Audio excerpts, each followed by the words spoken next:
So the next concept of the work energy power is conservative and non-conservative forces. So what are conservative forces and what are non-conservative forces? So we are going to discuss these two by an example, by considering an example. So first of all, what is conservative force and what is non-conservative force? Conservative force ಮತ್ತು non-conservative force ಅಂದರೆ ಏನು? So till now we have discussed about the work done. So what is work done? Force into displacement is work done. So by applying a force, if any particle displaces, then work is said to be done. So work ಆಗಬೇಕಂದ್ರೆ compulsory force apply ಮಾಡಲೇಬೇಕು ಅನ್ನೋದು ಒಂದು point ಹೇಳಿದೆ ನಿಮ್ಗೆ. So force apply ಮಾಡಿದ ಮೇಲೆ ಕೂಡ particle displays ಆಗಿತ್ತಂದರೆ ಮಾತ್ರ ವರ್ಕ್ ಡನ್ ಅಂತ ಹೇಳ್ತೀವಿ, ಡಿಸ್ಪ್ಲೇಸ್ ಆಗಿರಲಿಲ್ಲ ಅಂದರೆ ಝೀರೋ ವರ್ಕ್ ಡನ್ ಅಂತ ಹೇಳಿದ್ದೆ. Okay, so conservative and non conservative forces. So if the work done, it depends only on initial and final position but not path followed by the particle, then the force is said to be conservative force. ಅಂದರೆ ಏನು? Work done ಆಗಿದೆ and that work done if it depends only on starting point and end point. ಒಂದು work done starting point ಮತ್ತು end point ಅಷ್ಟೇ, ಅದ್ರ ಮೇಲೆ ಅಷ್ಟೇ depend ಆಗಿದ್ದರೆ ಅವಾಗ ಏನಂತ ಕರಿತೀವಿ? ಕನ್ಸರ್ವೇಟಿವ್ ಫೋರ್ಸನ್ನು ಕನ್ಸರ್ವೇಟಿವ್ ಫೋರ್ಸ್ ಅಂತ ಕರಿತೀವಿ. ಫಾರ್ ಎಕ್ಸಾಂಪಲ್, ಇಲ್ಲಿ ಒಂದು ಪಾರ್ಟಿಕಲ್ ಅದ, ಇಲ್ಲಿ ಒಂದು ಪಾಯಿಂಟ್ ಅದ, ಇಲ್ಲಿ ಒಂದು ಪಾಯಿಂಟ್ ಅದ. ಓಕೆ, ಈ ಪಾಯಿಂಟ್ಲಿಂದ ಈ ಪಾಯಿಂಟಿಗೆ ಹೋಗಬೇಕು. ಸೊ ನಾನು ಈ ಕಡೆಯಿಂದ ಈ ರೀತಿ ಹೋಗ್ತೀನಿ. ಓಕೆ, ವರ್ಕ್ ಆ ಪಾರ್ಟಿಕಲ್ ಇಲ್ಲಿಂದ ಇಲ್ಲಿಗೆ ಹೋಗಿದೆ, ವರ್ಕ್ ಆಗಿದೆ, ಎಷ್ಟೊಂದು ವರ್ಕ್ ಆಗಿದೆ. ಓಕೆ, ಆ್ಯಂಡ್ ನಾವು ನಾನು ಮತ್ತೊಂದು ಸೇಮ್ ಫೋರ್ಸ್ ಅಪ್ಲೈ ಮಾಡೀನಿ, ಆ ಸೇಮ್ ಫೋರ್ಸ್ ಅಪ್ಲೈ ಮಾಡಿದ ಕೂಡ ಆ ಪಾರ್ಟಿಕಲ್ ಈ ರೀತಿ ಹೋಗಿದೆ, ಈ ಪಾತ್ ಥ್ರೂ ಎದಿಂದ ಬಿಗೆ ಹೋಗಿದೆ. ಸೇಮ್ ಅಪ್ಲೈ ಮಾಡೋದ್ರಿಂದ ಆ ಪಾರ್ಟಿಕಲ್ ಹಿಂಗೆ ಹೋಗಿದೆ. So here A is the initial position, B is the final position. A is the initial position, B is the final position. By applying the force, the particle displaces from A to B. Okay, no problem. So now in this case as well as in this case, work has done on the particle, because by applying the force only the particle is moving from A to B. Correct? A ದಿಂದ B ಗೆ move ಆಗ್ತಾ ಇದೆ because of what? Because of the force. So now here, if by applying the force, the particle is reaching or which is traveling from A to B. Okay, so now if the work done depends only on A and B, A ಮತ್ತು B ಮೇಲೆ ಅಷ್ಟೇ depend ಆಗಿರ್ಬೇಕು. ಅಂದರೆ ಏನು? ಇಲ್ಲಿ ಏನು work done ಆಗಿರುತ್ತಲ್ಲ, ಇಲ್ಲಿ ಎಷ್ಟು ವರ್ಕ್ ಡನ್ ಆಗಿರುತ್ತಲ್ಲ, ಇಲ್ಲೂ ಕೂಡ ಅಷ್ಟೇ ವರ್ಕ್ ಡನ್ ಆಗಿದ್ರೆ, ಇಲ್ಲೂ ಕೂಡ ಅಷ್ಟೇ ವರ್ಕ್ ಡನ್ ಆಗಿದ್ರೆ ಅವಾಗ ಏನಂತ ಕರಿತೀವಿ? ಆ ಫೋರ್ಸ್ಗೆ ಕನ್ಸರ್ವೇಟಿವ್ ಫೋರ್ಸ್ ಅಂತ ಕರಿತೀವಿ. ಇಲ್ಲಿ ಡಿಸ್ಟೆನ್ಸ್ ಕಡಿಮೆ ಆದ, ವರ್ಕ್ ಡನ್ ಕಡಿಮೆ ಆಗ್ಯದ, ಇಲ್ಲಿ ಡಿಸ್ಟೆನ್ಸ್ ಜಾಸ್ತಿ ಆದ, ವರ್ಕ್ ಡನ್ ಜಾಸ್ತಿ ಆಗ್ಯದ. ಹಂಗಂದ್ರೆ ಏನು? ಡಿಸ್ಟೆನ್ಸ್ ಕಡಿಮೆ, ವರ್ಕ್ ಡನ್ ಕಡಿಮೆ ಅಂದರೆ ಅದು ಪಾತ್ ಮೇಲೆ ಡಿಪೆಂಡ್ ಆಗ್ಯದ. ಸೊ ಪಾತ್ ಮೇಲೆ ಡಿಪೆಂಡ್ ಆಗಲಾರ್ದೆ ಎ ಮತ್ತು ಬಿ ಮೇಲೆ ಅಷ್ಟೇ ಡಿಪೆಂಡ್ ಆಗಿದ್ದರೆ ಅವಾಗ ಏನಂತ ಕರಿತೀವಿ? ಕನ್ಸರ್ವೇಟಿವ್ ಫೋರ್ಸ್ ಅಂತ ಕರಿತೀವಿ. ಇನ್ ಕೇಸ್ ಆ ವರ್ಕ್ ಡನ್ ಪಾತ್ ಮೇಲೆ ಡಿಪೆಂಡ್ ಆಗಿತ್ತು ಅಂತ ತಿಳ್ಕೊರಿ, ಅಂದರೆ ಇಲ್ಲಿ ಬೇರೆ ಆಗಿತ್ತು ಅಂತ ತಿಳ್ಕೊರಿ, ಅವಾಗ ಏನಂತ ಕರಿತೀವಿ? ನಾನ್ ಕನ್ಸರ್ವೇಟಿವ್ ಫೋರ್ಸಸ್ ಅಂತ ಕರಿತೀವಿ. So if the work done depends only on initial and final position, then the force is said to be conservative force. And similarly, if the work done depends on the path, okay, followed by the particle, then the force is said to be non-conservative forces. Example ಕೊಟ್ಟು ನೋಡೋಣ. Okay, so now here there is a example. Suppose here there is a particle on the surface. This is the particle and I have to lift the particle by applying certain force. ಹೌದಾ? ಸ್ವಲ್ಪ ಫೋರ್ಸನ್ನು apply ಮಾಡಿ ಅದನ್ನು lift ಮಾಡ್ತಾ ಇದ್ದೀನಿ. So this is the new position. So ಇಲ್ಲಿರ್ತಕ್ಕಂಥ ಪಾರ್ಟಿಕಲನ್ನು ಇಲ್ಲಿ ತನಕ ತೊಗೊಂಡೋಗಿದ್ದೀನಿ. Let us consider the height is a H. So this particle has a mass M and ಇಲ್ಲಿಗೆ ಹೋದ ಕೂಡ ಮಾಸ್ ಎಷ್ಟಿರ್ತದ? ಎಮ್ ಇರ್ತದ. ಸೊ ನಾವು ಸರ್ಫೇಸ್ ಮೇಲ್ಗಡೆ ಇರ್ತಕ್ಕಂಥ ಪಾರ್ಟಿಕಲನ್ನು ಲಿಫ್ಟ್ ಮಾಡಿ ಮೇಲ್ಗಡೆ ತೊಗೊಂಡೋಗ್ಲಕ್ಕ ವರ್ಕ್ ಡನ್ ಅಪ್ಲೈ ಮಾಡಬೇಕಾಗುತ್ತೆ. ಎಷ್ಟು ವರ್ಕ್ ಡನ್ ಅಪ್ಲೈ ಮಾಡಬೇಕಾಗುತ್ತೆ?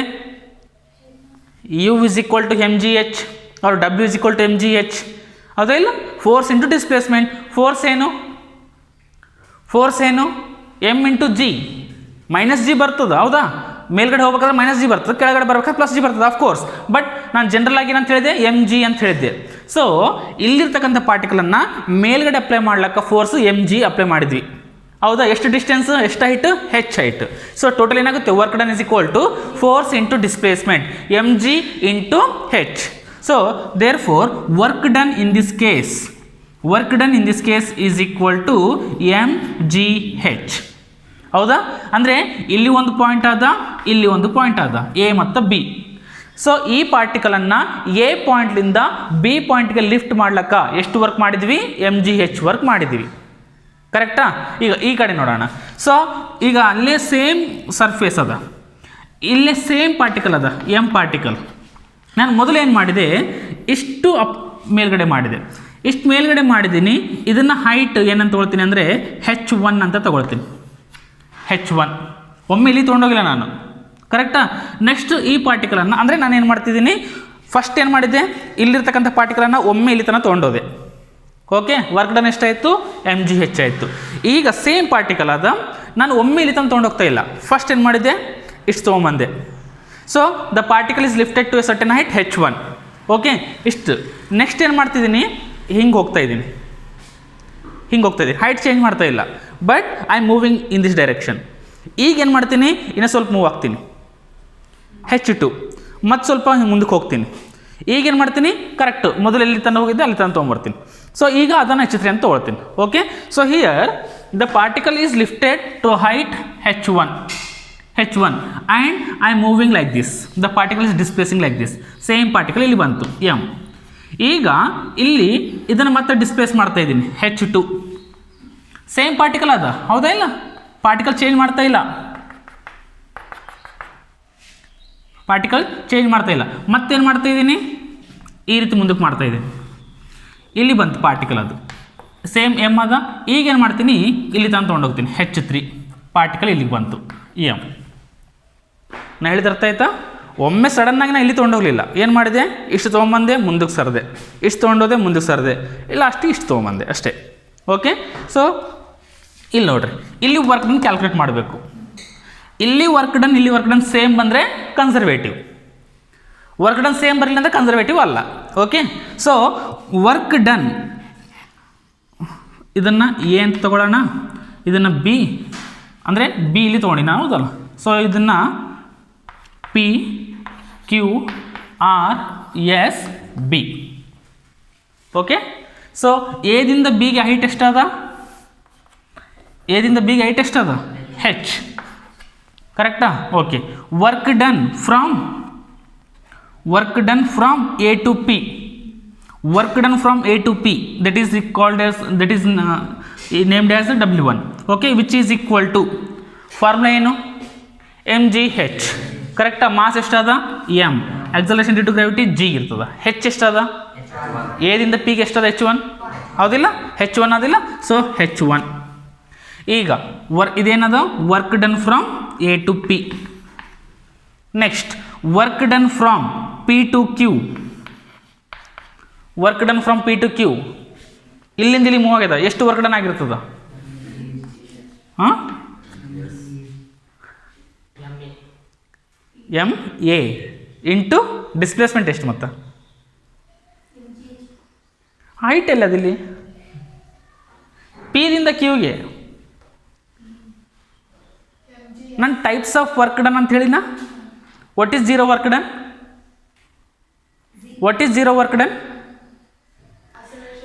If the force and the displacement both are at right angles perpendicular, then work is said to be 0.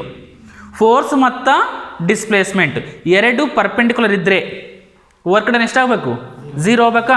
Displacement ಯಾವ ಕಡೆ ಹೋಗ್ತಾ ಇದೆ, ಈ ಕಡೆ ಹೋಗ್ತಾ ಇದೆ. ಫೋರ್ಸ್ ಯಾವ ಕಡೆ ಇರುತ್ತೆ, ಮೇಲ್ಗಡೆ ಅದಿಲ್ಲ. ಆಕ್ಸಲರೇಷನ್ ಡ್ಯೂ ಟು ಗ್ರಾವಿಟಿ ಮೇಲ್ಗಡೆ ಅಥವಾ ಕೆಳಗಡೆ. Acceleration due to gravity either it is in upward direction or it is in downward direction.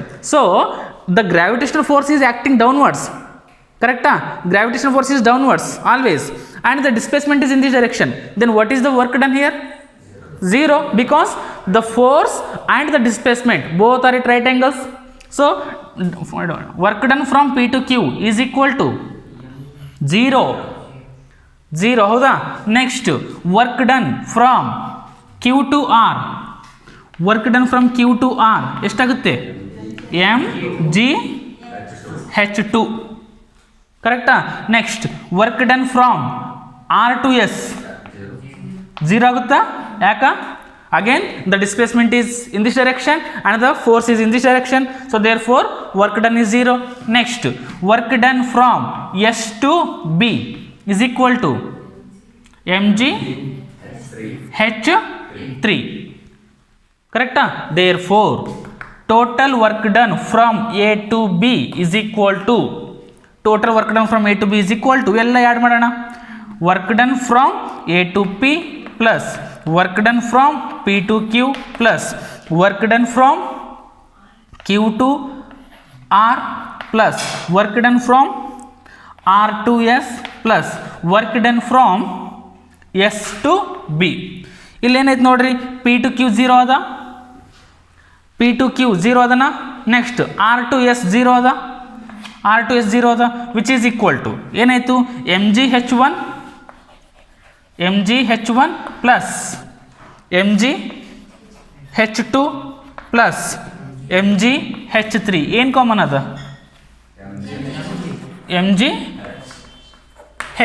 mg common ಅದ, h ಅಲ್ಲಿ ಕಾಮನ್ ಅದ, mg common, h1 plus h2 plus h3, h1 plus h2 plus h3, h1 plus h2 plus h3 ಏನಾಯ್ತು? h ಆಯ್ತಲ್ಲ. So h1 plus h2 plus h3 is equal to h, that is mg h. Work done from A to B is mg h. Work done from A to B is mg h. So here the path is only this one, but here the path is this one. So even though work done for this path as well as this path is same, mgh and mgh. ಹೌದಲ್ಲ? So therefore this work done, we can conclude that this work done does not depend upon the path. ಮತ್ತೆ ಇದ್ರ ಮೇಲೆ depend ಆಗ್ಯದ, whether it starts from one point or not and whether it reaches from same point. ಎಲ್ಲಿಂದ start ಆಗಿದೆ, ಎಲ್ಲಿ reach ಆಗಿದೆ, ಅವೆರಡು same ಇದೆನಾ ಇಲ್ಲ, ಅವೆರಡರ ಮೇಲೆ ಮಾತ್ರ ಡಿಪೆಂಡ್ ಆಗಿದೆ. ಕರೆಕ್ಟಾ? ಈ ಎಲಿಂದ ಬಿಗೆ ಯಾವ ಪಾತಲ್ಲಿ ಹೋದ್ರೂ ಆನ್ಸರ್ ಮಾತ್ರ ಅಷ್ಟೇ ಬರ್ತಾ ಇದೆ. ನಾನು ಇನ್ನೂ ಬೇಕಾದ್ರೆ ಇನ್ನೂ ಜಾಸ್ತಿ ಮಾಡ್ಬೋದು, ಹಿಂಗೆ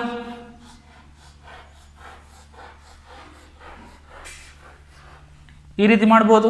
so this path, this path, this path. So ಇವೆಲ್ಲ ಪಾತ್ಗಳು ಡಿಪೆಂಡ್ ಆಗ್ತಾ ಇಲ್ಲ, ಪಾತ್ ಮೇಲೆ ಡಿಪೆಂಡ್ ಆಗ್ತಾ ಇಲ್ಲ, ಬಟ್ ಎಲ್ಲಿಂದ ಎಲ್ಲಿಗೆ ಹೋಗ್ತಾ ಇದೆ, ಎದಿಂದ ಬಿಗೆ ಹೋಗ್ತಾ ಇದೆ, ದಟ್ ಈಸ್ ಡಿಪೆಂಡಿಂಗ್. ಕರೆಕ್ಟಾ? Therefore the work done it is does not depend upon the path. ಯಾವ್ದ್ರ ಮೇಲೆ ಡಿಪೆಂಡ್ ಆಗಿದೆ? It depends only on A and B. It depends only on A and B. Again it depends only on A and B. So A is what? A is the initial point.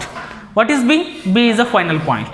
So work done, it depends only on initial and final points, but it does not depend upon the path followed by the particle. Therefore the force applied in this case is called as conservative force. So give an example for conservative force ಅಂತಂದ್ರೆ gravitational force ಅಂತ ಹೇಳ್ಬೋದಾ? So here the force is gravitational force. ಹೌದಾ? Acting on the particle, and therefore gravitational force is the example for conservative force ಅಂತ ಹೇಳ್ತೀವಿ. Even electrostatic force is also example for conservative forces. So in nature there are 4 fundamental forces. I think you have learned in the first lesson of the first PUC. ಹೌದಾ? Physical world ಅಂತಿತ್ತು. Okay, you have learned the fundamental forces in the nature. And what are the fundamental forces? Gravitational force, electrostatic force, strong nuclear force, weak nuclear force. Okay, and among these 4, gravitational force and electrostatic forces are the conservative forces. Gravitational force and electrostatic forces are the conservative forces. ಅರ್ಥ ಆಯ್ತಾ? And now what is non-conservative force? ಈಗ ಹೇಳ್ಬೋದಾ? if the work done depends only on initial and final position, then it is called as conservative force. And now what is called non-conservative force? ಹೇಳ್ಬೋದು ಇದನ್ನ. if the work done depends on the path, then it is called as non-conservative force. Example ಏನು ಕೊಡೋದು? ಇಲ್ಲಿಂದ for example ಈ ಪಾಯಿಂಟಿಗೆ ಹೋಗಬೇಕು, ಎದಿಂದ ಬಿಗೆ ಹೋಗಬೇಕು. Okay, ಈ ರೀತಿ ಹೋದರೆ ಒಂದು ವರ್ಕ್ ಡನ್ ಆಗ್ತದ, ಈ ರೀತಿ ಹೋದರೆ ಒಂದು ವರ್ಕ್ ಡನ್ ಆಗ್ತದ, ಈ ರೀತಿ ಹೋದರೆ ಒಂದು ವರ್ಕ್ ಡನ್ ಆಗ್ತದ. ಎಕ್ಸಾಂಪಲ್ ಏನು ಕೊಡೋಣ? Friction force is the example. ಹೆಂಗೆ ಫ್ರಿಕ್ಷನ್ ಫೋರ್ಸ್ ಎಕ್ಸಾಂಪಲ್ ಆಗುತ್ತೆ? ಫ್ರಿಕ್ಷನ್ ಫೋರ್ಸ್ ಎಕ್ಸಾಂಪಲ್ ಹೆಂಗಾಗುತ್ತೆ, ಸಪೋಸ್ ಇಲ್ಲಿಂದ ನಾನು ರಾಮ ಮಂದಿರಕ್ಕೆ ಹೋಗಬೇಕು, ಫಸ್ಟ್ ವೇ ಯಾವುದಾದ, ಫಸ್ಟ್ ವೇ ನಮ್ಮ ಕಾಲೇಜಿಂದ ಮಾರ್ಕೆಟ್ಗೆ ಹೋಗಕ್ಕೆ ಒಂದು ವೇ ಆದಂದು ಓಡೋಣ, ಇದು ಒಂದು ವೇ. ನೆಕ್ಸ್ಟ್ ಏನು ಮಾಡ್ತೀನಿ, ನಮ್ಗೆ ಸ್ವಲ್ಪ ದುಡ್ಡು ಜಾಸ್ತಿ ಇರ್ಬೋದು, ಸೊಕ್ಕು ಜಾಸ್ತಿ ಇರ್ಬೋದು, ಸಂತೋಷ್ ಕಾಲನಿಯಿಂದ ಹಂಗೆ ಹೋಗಿ ಮತ್ತೆ ಈ ಕಡೆ ಬರ್ತೀನಿ ರಾಮ ಮಂದಿರಕ್ಕೆ. ಮತ್ತೊಂದು ಪಾತು ಹೈಕೋರ್ಟಿಂದ ಬಸ್ ಸ್ಟ್ಯಾಂಡ್ಗೆ ಹೋಗಿ ಬಸ್ ಸ್ಟ್ಯಾಂಡ್ ಮತ್ತೆ ಬರ್ತೀನಿ. ಮೂರು ಪಾತಲ್ಲಿ ಪೆಟ್ರೋಲ್ ಸೇಮ್ ಹೋಗುತ್ತಾ? ಇಲ್ಲ, ಹೌದಾ? ಇಲ್ಲ, ರೀಚ್ ಆಗ್ತಾ ಇರೋದು ಕಾಲೇಜಿಂದ ರಾಮ ಮಂದಿರಿಗೆ. ಬಟ್ ಮೂರು ಕೇಸಸಲ್ಲಿ ಬೇರೆ ಬೇರೆ ಎನರ್ಜಿ ಕಳ್ಕೊಂಡ್ಬಿಡ್ತೀವಿ, ಬೇರೆ ಬೇರೆ ಎನರ್ಜಿ ಖರ್ಚಾಗ್ತಾ ಇದೆ. ಮೀನ್ಸ್ ಫೋರ್ಸ್ ಜಾಸ್ತಿ ಅಪ್ಲೈ ಆಗ್ತಾ ಇದೆ. ಯಾಕೆ ಜಾಸ್ತಿ ಅಪ್ಲೈ ಆಗ್ತಾ ಇದೆ? There is a friction force between the tyres and the road. ಕರೆಕ್ಟಾ? ಸೊ ಅದಕ್ಕೆ ಹೆಂಗೆ ಫ್ರಿಕ್ಷನ್ ಫೋರ್ಸ್ ಜಾಸ್ತಿ ಆಗುತ್ತೆ, ಹಂಗೆ ಫ್ಯೂಯಲ್ ಎನರ್ಜಿ ಖರ್ಚು ಜಾಸ್ತಿ ಆಗುತ್ತೆ. So therefore here the work done depends upon not only the initial and final position, but it also depends upon the path followed by the particle. ಹೌದಾ ಇಲ್ಲ? ನಾವು ಯಾವ ಪಾತ್ಲಿಂದ ಹೋಗ್ತಾ ಇದ್ದೀನಿ ಅನ್ನೋದ್ರ ಮೇಲೆ ಡಿಪೆಂಡ್ ಆಗಿದೆ. Therefore the work done in this case is the example for the non conservative force. So example for non conservative force ಅಂತಂದರೆ ಫ್ರಿಕ್ಷನ್ ಫೋರ್ಸ್ ಅಂತ ಹೇಳ್ತೀವಿ. In case of the liquid it is the viscous force ಅಂತ ಹೇಳ್ತೀವಿ. If the force is in between the two solid surfaces then it is called as friction force, ಘರ್ಷಣಾ ಬಲ ಕನ್ನಡದಲ್ಲಿ. Okay, if the same force which is applied between the liquids then it is called as viscous force ಅಂತ ಕರಿತೀವಿ. Viscous force ಅಂದರೆ that is also friction but between the two liquids. Example ಹೆಂಗ ಅಂತಂದರೆ, ನಾನು ಯಾವುದೋ ಒಂದು ರಫ್ ಸರ್ಫೇಸ್ ಮೇಲೆ oil ಹಾಕಿದೆ ಅಂತ ತಿಳ್ಕೊರಿ. ರಫ್ ಸರ್ಫೇಸ್ ಮೇಲೆ ಆಯಿಲು ವಾಟರ್ ಹಾಕಿದೆ, ಮೂವ್ ಆಗಂಗಿಲ್ಲ, ಅಲ್ಲೇ ಒಂಥರ ಸ್ವಲ್ಪ ರೀಚ್ ಆಗುತ್ತೆ. ಬಟ್ ಅದೇ ನಾನು ಸಾಫ್ಟ್ ಸರ್ಫೇಸ್ ಮೇಲೆ, ಸ್ಮೂತ್ ಸರ್ಫೇಸ್ ಮೇಲೆ ನಾನು ವಾಟರ್ ಹಾಕಿದರೆ ಏನಾಗುತ್ತೆ, ಭಾಳ ಡಿಸ್ಟೆನ್ಸ್ ಟ್ರಾವೆಲ್ ಆಗುತ್ತೆ. ಕರೆಕ್ಟಾ ಇಲ್ಲ? So it all depends upon what means, ಅಲ್ಲಿ ಏನಾಗುತ್ತೆ, there is a friction between the water and the surface. ಅರ್ಥ ಆಗ್ತದೇನಾ? So friction force is nothing but the which opposes the motion. So here in this case the opposition is less as it is traveling a less distance, and here it is traveling a more distance, therefore the friction force, that is opposition force, is more. And here again the path is more, distance traveled by the particle is more, therefore the friction force is more. So in all these cases the friction force is different, therefore the friction force is the example for the non conservative force anta heltivi. Okay, once again, what are conservative forces? If the work done depends only on initial and final position, then the force is said to be conservative force. And now what is non conservative force? If the work done depends on the path followed by the particle, then the force is said to be non conservative forces. Example for conservative force: gravitational force and electrostatic force. And example for non conservative forces: friction force, viscous force. Okay, so now the next concept is conservation of mechanical energy.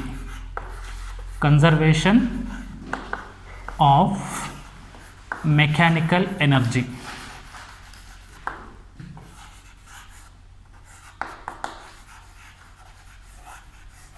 Conservation of mechanical energy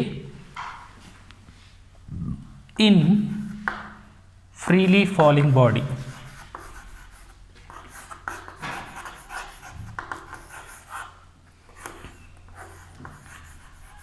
In freely falling body, conservation of mechanical energy in freely falling body, very important for 5 marks. Very important, 5 marks ಗೆ ಭಾಳ ಅಂದರೆ ಭಾಳ important ಈ lesson ಅಲ್ಲಿ. Okay, so here there is a word conservation and there is a word mechanical energy, and again there is a word freely falling body. So first, before going into this concept, we should know what is the meaning of conservation, what is the meaning of mechanical energy, as well as what is the meaning of freely falling body. Conservation means what? Conservation is nothing but constant. Conservation ಅಂದ್ರೆ ಏನು? Constant or same ಅಂತ ಕರಿತೀವಿ. Conservation is nothing but constant or same. Okay, now what is mechanical energy? Mechanical energy is nothing but, I think you learnt that the concept of kinetic energy and potential energy. Kinetic energy ಮತ್ತು potential energy ಬಗ್ಗೆ study ಮಾಡಿದ್ದೀವಿ. So sum means addition. SUM, sum of kinetic energy and potential energy is called as mechanical energy. Sum of kinetic energy and potential energy is called as mechanical energy. And now what is freely falling body? Freely falling body means if a body falls under the effect of only gravitation, ನಾನು ಯಾವುದೇ ರೀತಿಯ force apply ಮಾಡಲಾರ್ದೆ ತಾನೇ ಬೀಳ್ತಾ ಇದೆ ಅಂತಂದರೆ ಅವಾಗ ಏನಂತ ಕರಿತೀವಿ, ಅದಕ್ಕೆ ಫ್ರೀಲಿ ಫಾಲಿಂಗ್ ಬಾಡಿ ಅಂತ ಕರಿತೀವಿ. Means if a particle falls under the effect of gravitation, ಗುರುತ್ವ ಬಲದಿಂದ ಅದು ಬೀಳ್ತಾ ಇದ್ರೆ ಅದಕ್ಕೆ ಏನಂತ ಕರಿತೀವಿ, ಫ್ರೀಲಿ ಫಾಲಿಂಗ್ ಬಾಡಿ ಅಂತ ಕರಿತೀವಿ. So conservation of mechanical energy in freely falling body. So under the effect of gravitation ಬರೀಲ್ಲ, falls under the effect of gravitation.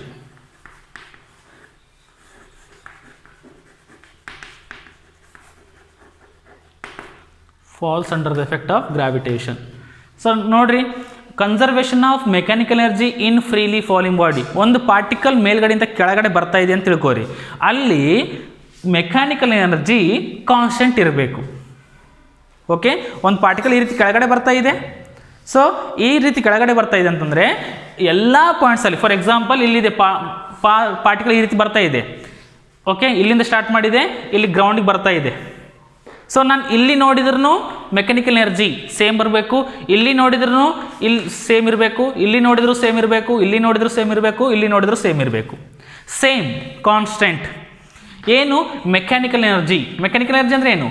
Kinetic energy plus potential energy ಎರಡೂ ಸೇರಿಸಿದ್ರೆ ಸೇಮ್ ಬರಬೇಕು. ನಾನು ಹೇಳ್ತಾ ಇರೋದು ಕೈನೆಟಿಕ್ ಎನರ್ಜಿ ಎಲ್ಲ ಕಡೆ ಸೇಮ್ ಬರಬೇಕು ಅಂತಲ್ಲ, ಪೊಟೆನ್ಷಿಯಲ್ ಎನರ್ಜಿ ಎಲ್ಲ ಕಡೆ ಸೇಮ್ ಬರಬೇಕಂತ ಅಲ್ಲ. ಅದರ ಅರ್ಥ ಏನು? ಮೆಕ್ಯಾನಿಕ್ ಎನರ್ಜಿ ಅಂದರೆ kinetic energy plus potential energy ಎರಡನ್ನ ಸೇರಿಸಿದ್ರೆ ಆನ್ಸರ್ ಸೇಮ್ ಬರಬೇಕು ಎಲ್ಲ ಕಡೆ. Okay, so in case of a freely falling body mechanical energy is always constant. So this is the statement. ಅರ್ಥ ಆಯ್ತಾ?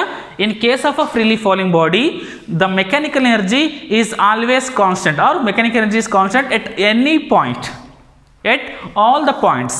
ಯಾವುದೇ ಪಾಯಿಂಟಲ್ಲಿ ನೋಡಿದ್ರು ಮೆಕ್ಯಾನಿಕಲ್ ಎನರ್ಜಿ ಸೇಮ್ ಬರುತ್ತೆ. ಸೊ ಅದನ್ನು ಪ್ರೂವ್ ಮಾಡಬೇಕೀಗ, ಸೇಮ್ ಬರುತ್ತಾ ಇಲ್ಲ ಅನ್ನೋದು ಪ್ರೂವ್ ಮಾಡಬೇಕು. ಆ ಪ್ರೂವ್ ಮಾಡೋದಕ್ಕೆ 5 ಮಾರ್ಕ್ಸ್. ಓಕೆ, ಸೊ ಅದಕ್ಕೆ ನಾನೇನು ಮಾಡ್ತೀನಿ, 3 ಪಾಯಿಂಟ್ಸ್ ಕನ್ಸಿಡರ್ ಮಾಡ್ಕೋತೀವಿ. ABC ಅನ್ನೋದು 3 ಪಾಯಿಂಟ್ಸ್ ಕನ್ಸಿಡರ್ ಮಾಡ್ಕೋತೀನಿ. ಓಕೆ, ABC ಇಲ್ಲಿ ನಾನು ABCDE ಈ ರೀತಿ ಕನ್ಸಿಡರ್ ಮಾಡ್ಕೊಂಡಲ್ಲ, ನಾನು ಅಲ್ಲಿ ಏನು ಮಾಡ್ತೀನಿ, ಬರೀ 3 ಪಾಯಿಂಟ್ಸ್ ಕನ್ಸಿಡರ್ ಮಾಡ್ಕೋತೀನಿ, A, B and C. And by using those 3 points we can prove the mechanic energy is constant in case of a freely falling body. Okay, prove ಮಾಡೋಣ.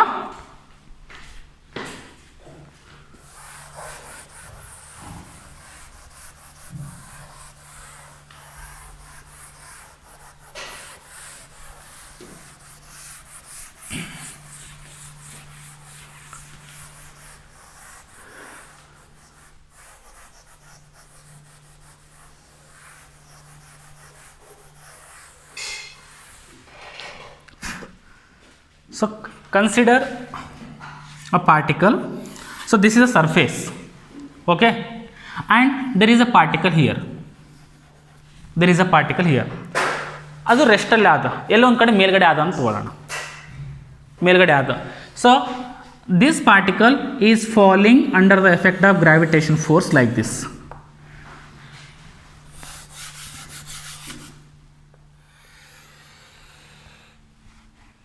Which is falling under the effect of gravitation force. So here this is the initial point. So I'll consider this as a one point A, and in between I'll consider another point B, and this is the point C, last point. So I'll consider 3 points A, B and C. So the height of this path is h anta consider martini. Height of the path is h. Initially the particle was at here. Particle ಎಲ್ಲಿದೆ ಅಂತಂದ್ರೆ ಇಲ್ಲಿದೆ. Okay, rest ಅಲ್ಲಿದೆ. Means what? Initial velocity of the particle is 0. ಕರೆಕ್ಟಾ? ಅಲ್ಲಿ ಮೇಲ್ಗಡೆ ಇದೆ ಅಷ್ಟೇ, 0. ಈಗ ಅದು ಏನು ಮಾಡ್ತಿದೆ ಅಂದರೆ under the effect of gravitation it is falling down. It is falling down. Okay, so from A to B the distance is taken as x. From A to B the distance is taken as x, and therefore what about the distance B to C? What about the distance B to C? Total ಏನಿತ್ತು ಹೆಚ್ಚಿತ್ತು, ಹೆಚ್ಚಲ್ಲಿ X travel ಮಾಡಿದೆ, ಉಳಿದಿದೆಷ್ಟು? Total ಹೆಚ್ಚಿದೆ, ಹೆಚ್ minus X total ಹೆಚ್ಚಿದೆ, ಹೆಚ್ಚಲ್ಲಿ X travel ಮಾಡಿದೆ, ಹಿಂಗೆ ಉಳಿದಿದ್ದಿಷ್ಟೇ ಅಲ್ಲ, ಅಂದರೆ ಇದು ಹೋಗ್ಬೇಕಲ್ಲ, ಮೈನಸ್ ಮಾಡಬೇಕಲ್ಲ, ಮತ್ತು ಇದೆಷ್ಟು ಉಳಿತದೆ ಈಗ? H minus X, H minus X. ಓಕೆನಾ? So this is the diagram. Once again, initially the particle was at A, and at that point the particle is at rest, which was at rest, and therefore the initial velocity is taken as 0. Okay, and the particle is traveling like this from A to C. In between those 2 points, I'll consider one more point for the derivation, that is B, and therefore the distance between A and B is taken as x, and the distance between B and C is h minus x. H minus x. So now I'll start a derivation. So at point A,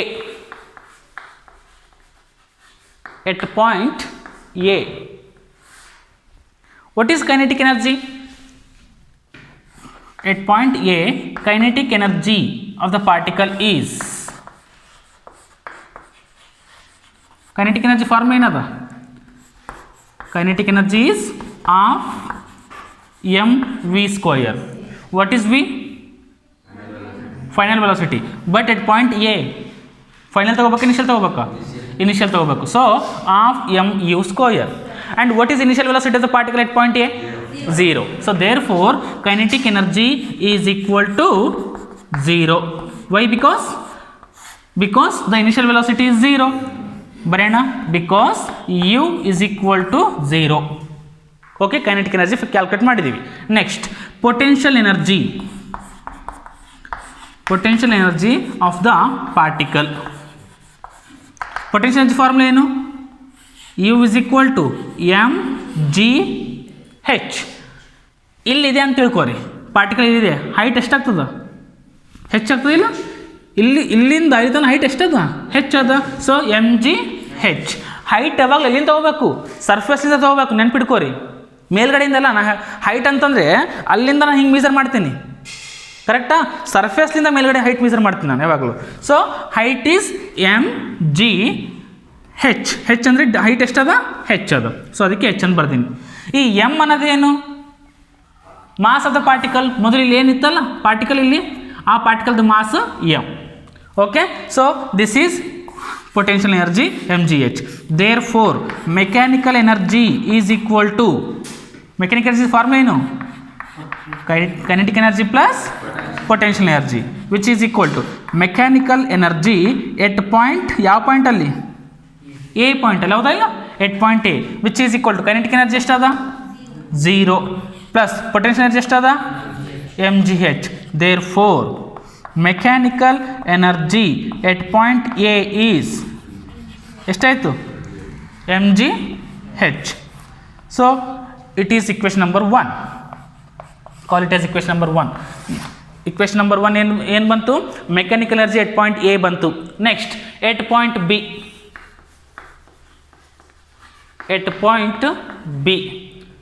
At point B here A ದಿಂದ B ಗೆ start ಮಾಡಿದೆ, ಹೌದಾ? Means the particle will get the velocity initially which was at rest, and therefore initial velocity is considered as 0.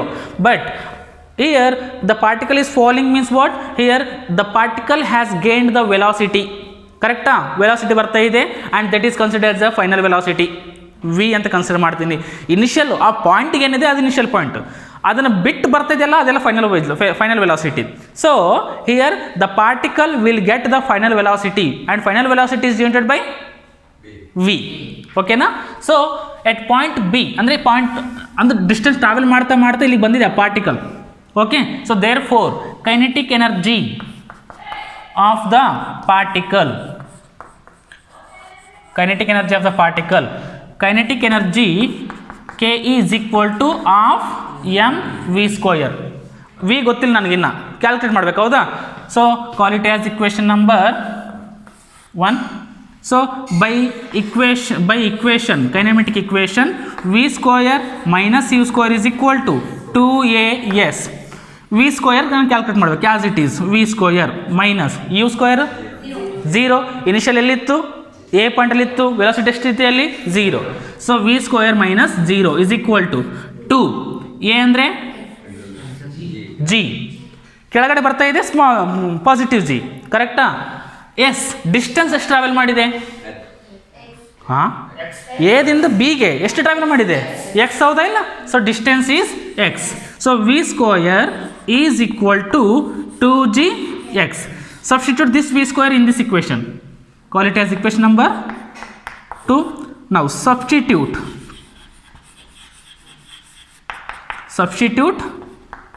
2 in 1. Then kinetic energy is equal to half m v square ಏನು ಬಂತು 2gx. 2 cancel. So kinetic energy is equal to mgx. Kinetic energy ಬಂತು.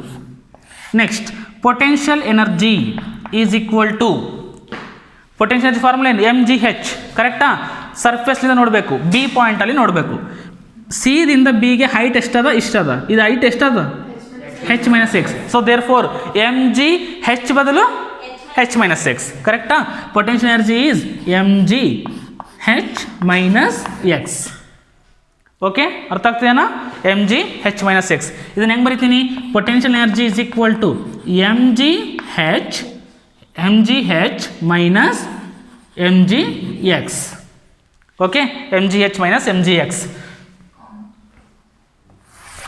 Therefore mechanical energy is equal to what? Kinetic energy plus potential energy. Kinetic energy ಏನದ mgx. Kinetic energy ಏನದ mgx plus potential energy ಏನದ mgh minus mgx. Plus mgx minus mgx cancel. So therefore mechanical energy at point B is equal to ಏನು ಬಂತ answer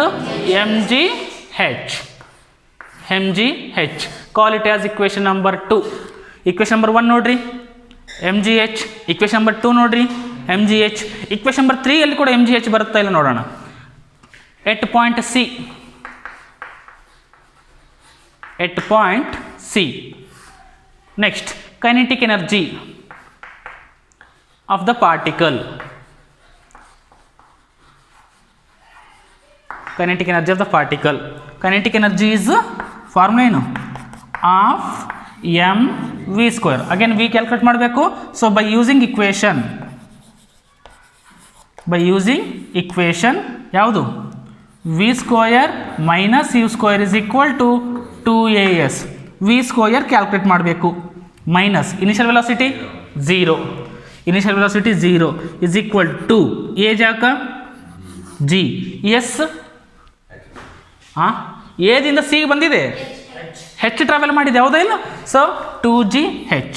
v square is equal to 2gh. Okay substitute this v square in this equation. ಇದನ್ನು ಮತ್ತೆ equation number 1 ಅಂತ ಬರೆಯೋಣ, ಇದನ್ನು equation number 2 ಅಂತ ಬರೆಯೋಣ. Substitute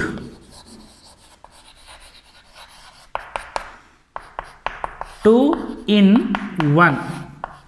Then kinetic energy is equal to half m v square ಜಾಕೇನದ 2gh 2 cancel. Kinetic energy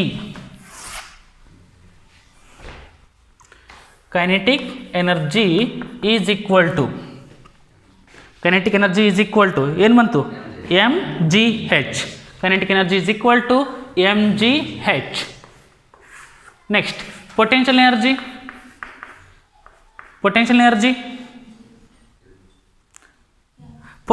ಯಾವಾಗ ಬರುತ್ತೆ height ಇದ್ರೆ ಬರುತ್ತೆ. ಸಿ ಪಾಯಿಂಟ್ ಎಲ್ಲ ಅದ ಸರ್ಫೇಸ್ ಮೇಲ್ಗಡೆ ಅದ ಅಂದರೆ ಹೈಟ್ ಅದನ್ನ ಸಿಗೆ ಸರ್ಫೇಸ್ ಮೇಲ್ಗಡೆ ಹೈಟ್ ಅದನ್ನ ಇಲ್ಲ ಹೈಟ್ ಇಲ್ಲ ಅಂತಂದರೆ ಹೆಚ್ಚು ಜಾಗಕ್ಕೆ 0 ಬರಬೇಕು ಕರೆಕ್ಟ್ ಇಲ್ಲ. So at point C potential energy is 0. ಯಾಕೆ ನಮ್ಗೆ ಗೊತ್ತೈತಿಲ್ಲ potential energy is only due to the height ಕರೆಕ್ಟಾ. ಹೈಟೇ ಇಲ್ಲ ಅಲ್ಲಿ ಸಿ ಪಾಯಿಂಟ್ ಮತ್ತು ಸರ್ಫೇಸ್ ಮೇಲೆ ಹೈಟ್ ಅದನ್ನ ಹೈಟ್ ಇಲ್ಲ ಅಂದರೆ H 0. So therefore potential energy equal to 0 and therefore mechanical energy is equal to mechanical energy form ಏನು kinetic energy plus potential energy. Kinetic energy form ಏನದು mgh ಏನು ಬಂದದ mgh plus potential energy 0. Therefore mechanical energy at point C is mgh. Call it as equation number 3. See here, from equation number 1, 2, 3, mechanical energy is same. Mechanical energy is same at points A, B and C. Therefore, conclusion is that mechanical energy of freely falling body, mechanical energy of freely falling body is conserved. ಹೌದಾ ಇಲ್ಲ mechanical energy of freely falling body is conserved ಅಂತ conclude ಮಾಡ್ತೀವಿ. ಅರ್ಥ ಆಯ್ತಾ? So this is important for 5 marks, 5 ಮಾರ್ಕ್ಸಿಗೆ ಏನಿಲ್ಲ A B C 3 point consider ಮಾಡಬೇಕಷ್ಟೇ. Okay, at point A, at point B and at point C. ಎಲ್ಲ ಕಡೆ kinetic energy ಕಂಡುಹಿಡಬೇಕು, ಪೊಟೆನ್ಷಿಯಲ್ ಎನರ್ಜಿ ಕಂಡುಹಿಡಬೇಕು. ಎಲ್ಲ ಕಡೆ kinetic energy, potential energy, kinetic energy and potential energy. ಹೌದಾ? ಸೊ ಇಲ್ಲಿ ಒಂದೇ ಯು ಒಂದು ಬರ್ತೀನಿ, ಇಲ್ಲಿ ಕೂಡ P ಅಂತ ಬರೆಯೋಣ. ಅರ್ಥ ಆಯ್ತಾ? So this is all about the conservation of mechanical energy in case of a freely falling body. Okay.